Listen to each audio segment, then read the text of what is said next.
In today's video, I'm going to teach you how to add books to Speechify. There are two main ways to do this in Speechify. You can upload a digital ebook file from your computer, or you can import online articles and web links. Which option you use depends on where your reading material is stored. To get started with uploading a digital book file, open your browser and go to Speechify. Once you're there, locate the upload area. You can either drag and drop your book file directly from your computer into the browser window, or click Upload File if you prefer to select it manually. After choosing your file, press Enter to start the process.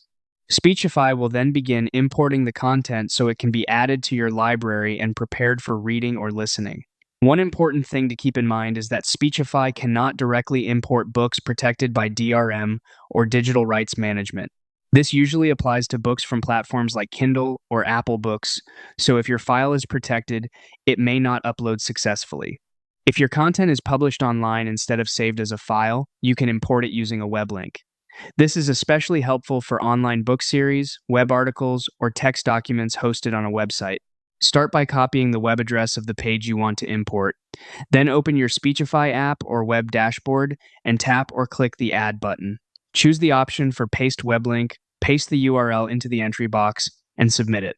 After that, Speechify will automatically scrape the page layout, remove distracting ads or clutter, and create a cleaner text version in your library. This makes the content much easier to read or listen to inside the app.